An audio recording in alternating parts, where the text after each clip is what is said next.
561 years in prison. Donald Trump is now fundraising off of his recent indictment with a dire warning: you could be thrown in jail for 6 lifetimes. It's really interesting to see how far things have gone. And now we have big news as well, with Vivek Ramaswamy filing a lawsuit against the DOJ demanding records on the Trump indictment. And the reason I bring this up is the latest developments on what's happening with Donald Trump's criminal charges relating to denying the 2020 election results. But more importantly, how this will play out politically. You know, the first thing I'll say is whenever there's really big, historical, earth-shattering news, the only thing in the press is going to be that one story written 500,000 times. So, of course, there are small details that we can bring up with updates to keep you informed on what's happening. But then the big question I have is, who wins the GOP primary? And these are the questions that many are asking.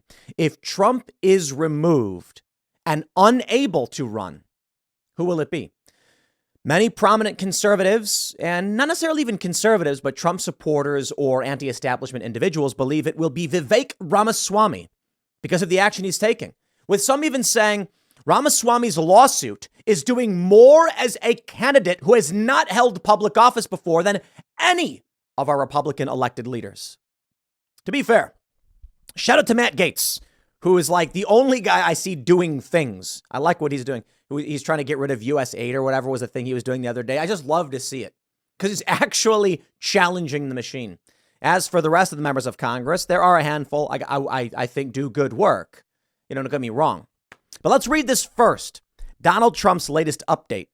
Mediaite reports it's not out of the ordinary for a politician to try to spin negative news into a positive while fundraising off of it. But the manner in which former President Trump is spinning the latest indictment, among other things, allegedly defrauding the U.S., is patently absurd. Interesting opinion there, Mediaite. They go to mention that he was indicted. On Wednesday morning, Trump thanked his loyal surrogates for defending him in what can fairly be called a manic social media post. Ha ha ha. He writes, yes, I got this email as well. Patriot, with Crooked Joe's corrupt DOJ having unlawfully indicted yours truly yet again, reports indicate that I could now face a combined 561 years in prison from the left's witch hunts. 6 lifetimes. There's only one message someone can send by trying to throw you in jail for 6 lifetimes, and that's fear. The fear that if you vote for the only candidate who puts you first, you too could be harassed, indicted, and even arrested by the current Marxist regime in Washington. Because these endless witch hunts and indictments aren't really about me. They're about you having a voice in your own country. Now, I got to say, yeah, I agree. And I'll say it again. Trump is no saint. He's no savior. He's no hero. He's no last line of defense. All of these things Trump claims, by all means, many you can believe, and many of his supporters believe. Here's my view of the man, Donald Trump. He's a deeply flawed man because, most people are. He's an intelligent, successful individual. He's quite funny. He's an entertainer. He has charisma like we've never seen before. And he has an agenda. Now, I think Donald Trump's agenda is his worldview. And that worldview benefits America and is a detriment to the Council on Foreign Relations and the liberal economic order that they've tried to set up around the world. And you could argue U.S. empire. Donald Trump's agenda is making America great again. And it's simply put, he said it, but I genuinely believe it. Don't get me wrong. I'm not saying Trump isn't out for himself. Everyone has self-interest. I do not view Trump as this God emperor who is trying to save America from this evil conspiracy. I see him as a guy who wanted to be president because there's things he wants to do. He wants to secure the border. He's tired of seeing corruption in D.C. He wants things. It's his worldview. And that's about it. That's all you can really expect from a human being. But of course, when it comes to leadership and charisma, some people elevate others to higher positions. Look, they're people of means and talent, don't get me wrong. But people are people, and Donald Trump's is another guy. And what we see from the DC establishment is the abject corruption. With Donald Trump, let me break this down. Many people are probably going to respond to me being like, no, Trump was trying to drain the swamp and weed out corruption. Come on. Mike Pence? No, sorry. John Bolton? Try again. Donald Trump had a lot of people around him he could have gotten rid of. But the reality is Trump thought he was going to get into office. He was going to enact certain reforms and policies. He was going to play ball and make these negotiations. But the corrupt establishment had other plans. Trump made that mistake. Trump today, I see as something different. He wants revenge on those who violate our norms, who lied, cheated, and stealed for power. Cheated and stealed. My point is, Donald Trump today is not here to save this great nation. I believe that Donald Trump wants to get revenge. Now, that may have the effect of weeding out such corruption and firing these individuals that it does save this country. And I do believe Trump wanted to save this country to a certain degree. But I just think Trump's view of this nation when he was running was not nearly as bad as many of us saw it. He was like, I'm going to run. If I win, then I'll change these policies. I'll bring some people in. And boy, did he make a mistake. He trusted the 2 weeks to slow the spread. There was a big mistake. Trump made those errors. But now the idea that he would face this degree of action from the corrupt establishment elites is shocking. He's, of course, requesting your financing. He's once again asking you for money. Now, the left, they come out with this hilarious attack where they're like, Donald Trump's taking the donations. He's using it for his legal fees. And I'm just like, dude, not a single Trump supporter cares. In fact, I said this last night. Donald Trump could take all your donations and buy himself a golden toilet, and his supporters would laugh and clap and be like, we believe in you, man. And the left views that as psychotic zealotry. It's not. It's not. Trump is a gigantic golden toilet of a truncheon to be wielded by the people who are upset with the establishment elites. Many of the people who vote for Trump do not see him as their savior. They see him as a bull to rampage through the establishment's ivory tower. That's how I see it. That's how I've seen it a lot. And then don't get me wrong. No new wars. Very good. Economic policy. We had some good economic policy. Foreign policy. Fantastic. So I'm like, all right, I'll take it. I want to show you this video real quick to give you some context.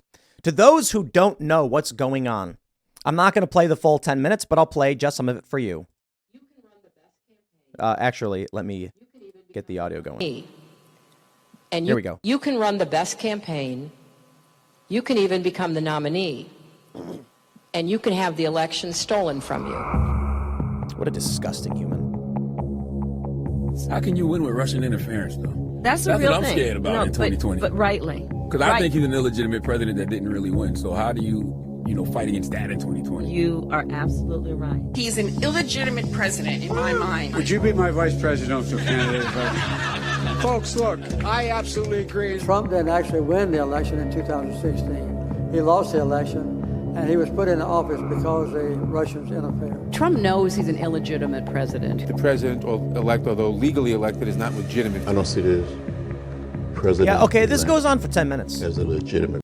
Democrats, for years, claimed that Russians switched votes, that the Russians interfered, and they came up with every psychotic conspiracy theory to justify this, saying that there were online disinformation campaigns to manipulate voters, blah, blah, blah.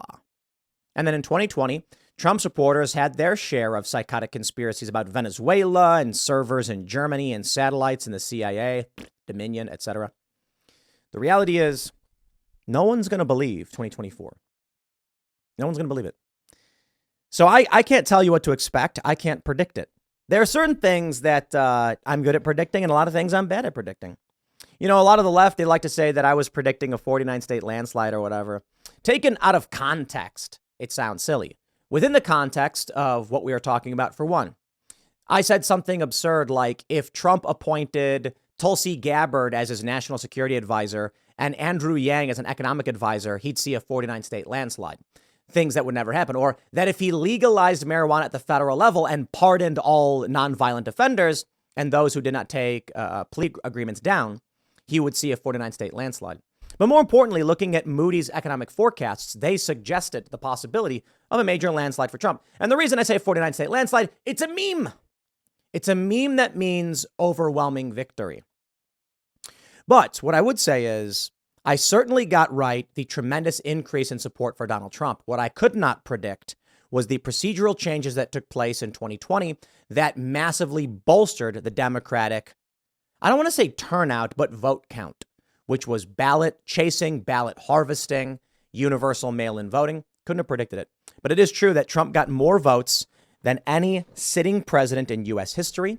And it's true, there are a lot of things that are true, that no president who received more votes on his second time around ever lost until now. Why? Well, many of the Trump supporters would say fraud, but the reality is universal mail-in voting and procedural changes that fundamentally shifted how elections happen in this country. So what will happen in 2024? I can't predict at all. Honestly, I have no idea. What I can say is that when it comes down to this GOP, the primary, it may result in a Vice President Ramaswamy or a presidential nominee Ramaswamy. Vivek has captured the passions of Trump supporters.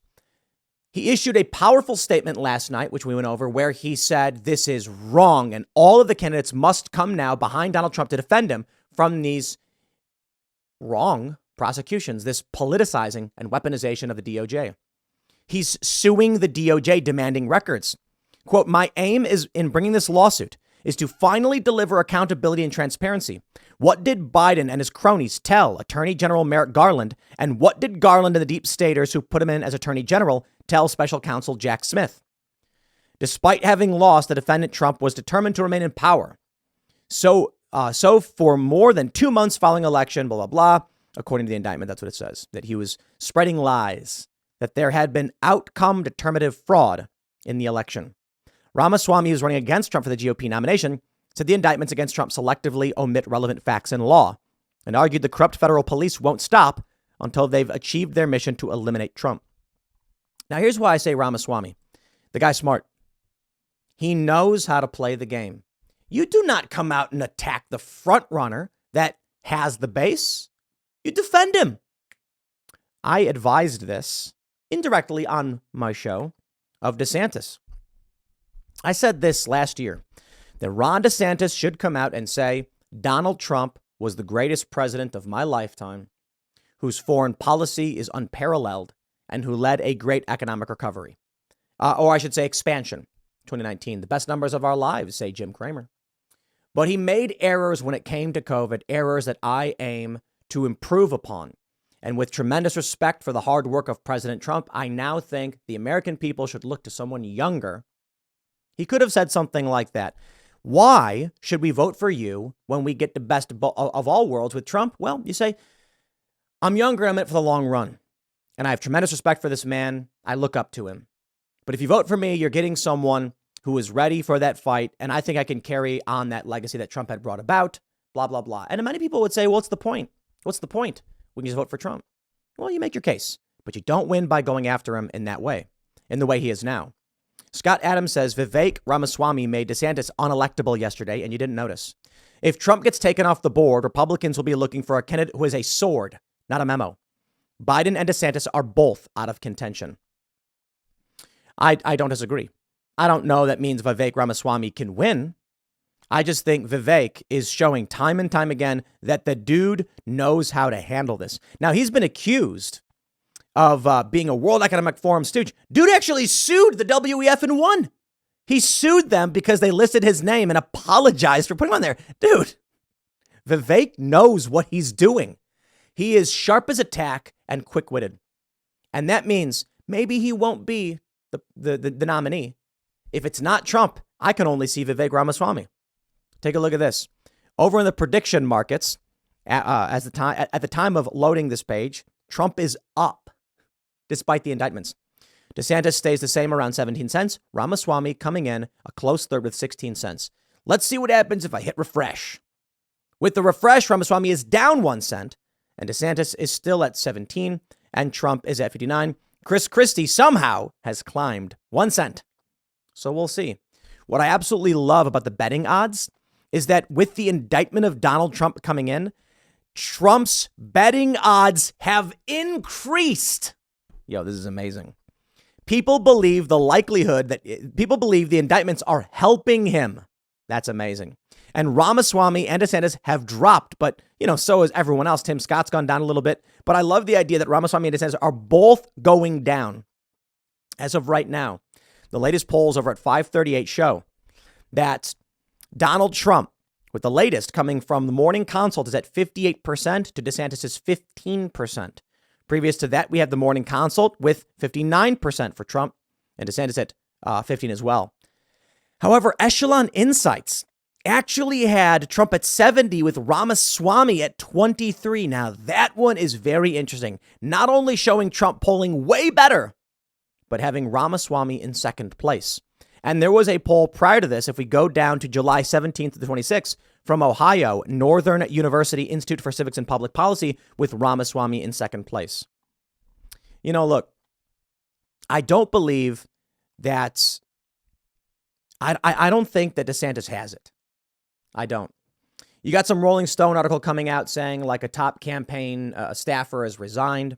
You've got his surrogates on social media attacking everyone who should be supporting him. And you know what I think? I think there are Biden supporters who are pretending to be DeSantis supporters to sabotage him because they all act like Democrats in the same way, very cult-like. The reasonable DeSantis supporters, some of whom I know, will have a calm, rational conversation with me and state their case for why DeSantis should win. But then you look at some of the most prominent figures and it's just vile and repugnant garbage. And they come to me and they say, yeah, but Tim, but Trump supporters do the same thing to DeSantis. And I'm like, okay. Trump supporters aren't attacking me. When I criticize Trump, when I say Trump is an old lascivious man or lewd, or that he's not a savior, he's not a God emperor, that Trump is deeply flawed, I can say all of that. I can say I want Trump criminally investigated for the death of an 8-year-old American girl in Yemen because he ordered the commando raid that allegedly led to her death. And I still don't get Trump supporters screaming in my ears relentlessly. They say, let me come on and state my case. I say, okay.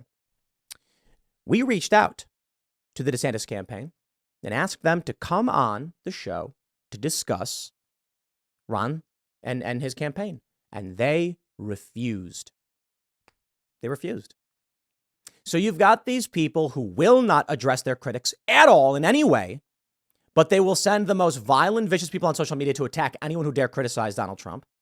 Meanwhile, while the Trump campaign may have social media influencers, campaign surrogates doing very similar things, they absolutely will come on and discuss this despite criticism of Donald Trump.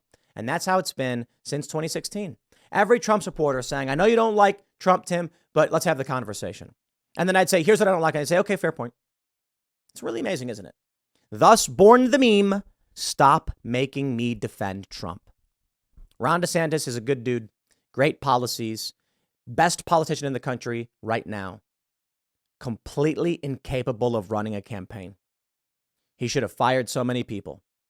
And then I look at Vivek Ramaswamy.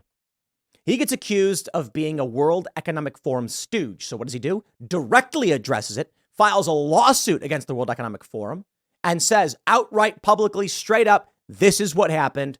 Take it for what it is. Ron DeSantis' campaign puts out deepfakes. What do? Run and hide.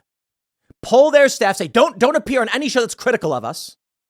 And then all of his whiny fans start attacking me on social media. Yeah, I don't care if you like or don't like me or whatever. That doesn't matter. You can tweet at me and comment and say, I'll never watch your show again, unsubscribed, as if that's ever been a motivation for me. And I will tell you, you need to win the moderates. You need to win the people who are not in the cult.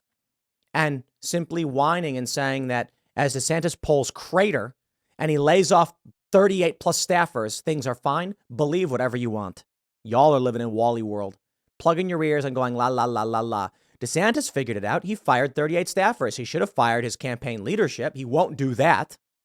And that says to me he's incapable of running this. He's spiraling. He may have had that high moment, and it really is disappointing because I'll show you those betting odds. Look at this. When they first started tracking the betting odds, Ron DeSantis was over 50% to Trump's 27%. And then what did he do? He ran his campaign miserably. And now look where we are. Trump higher than ever. We'll see what happens. That's all I can really say because I can't predict this. I have no idea. They're preparing more indictments in Georgia against Donald Trump. Trump's facing 561 years, but what if you combine everything they've levied against him? This is character. This is legal, a legal figurative assassination, an attempt to remove Donald Trump from the running through means other than an election. Now, there is one benefit to all of this. Trump's lawyer says they will relitigate the entirety of 2020 with subpoena power now that Trump is being criminally charged over it. Perhaps bad timing for Democrats. Perhaps they had no choice. This is their only strategy. But now we're going to see things come out in this election which could shock people. Procedural changes. The argument? When many of these procedural changes were made at the state level, the state legislatures had no say in them, and they constitutionally do. When governors and courts decided that Democrats could run the election as they wanted, Trump's team said this needs to go back to the state legislatures and they decide. And for that, they accused Trump of a conspiracy to defraud the U.S. Well, okay. I suppose we will see how it plays out, but the game is on. The system is rigged in so many ways, but it's not to the point where we can't win. And anybody telling you that Trump already lost, they want Trump to lose. So again, we'll see. I'll leave it there. Next segment's coming up at 4 p.m. on this channel. Thanks for hanging out, and I will see you all then.